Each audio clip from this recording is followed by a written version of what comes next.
20 years ago, Sofia Coppola's Marie Antoinette was actually booed by critics at the Cannes Film Festival, but today it's considered one of the most influential fashion films. Here's why.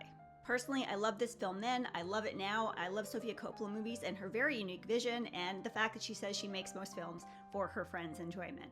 So there was this misconception that Sofia Coppola was not out to make a historical drama, but in a lot of ways she was, because she based it off this particular book, which is really about a teenager being thrust into an impossible situation.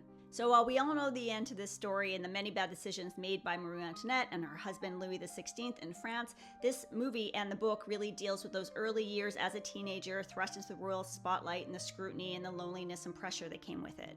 Therefore, the teenage girl perspective of this film was very intentional, as Marie Antoinette was only 14 when she arrived at Versailles. Instead of focusing the film on politics and revolution like so many other films do, this was again through Marie's young, naive, early teenage years experience, so it was really about friendship and first love and excitement and fashion and frivolity, etc.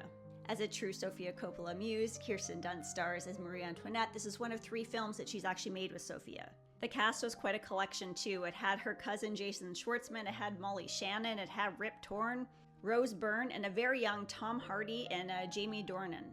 The costumer made over 100 looks for Kirsten Dunst alone, and the pastel colors were inspired from everything from desserts to Rococo paintings to contemporary fashion and editorial. Costume designer for this film, Milena Canonero, actually won the Oscar for costume design for this film, and in total she has 4 Oscars. Not only was the costuming spectacular in this film, but a lot of editorial was inspired by it also. Go find this 2012 Vogue spread with Kirsten Dunst and a lot of looks inspired from the film. It's beautiful. Of course, there was a lot of cheeky nods to pop culture, like in this I Want Candy montage where they dropped in a shot of Converse.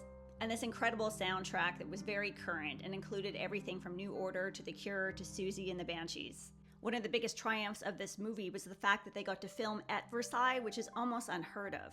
Production was given full access to the Hall of Mirrors, Marie's apartments, the Petit Trianon, multiple gardens and corridors. On its 20th anniversary, many critics now think that this film was ahead of its time, although it is quite divisive, but if you can enjoy it for what it is fabulous.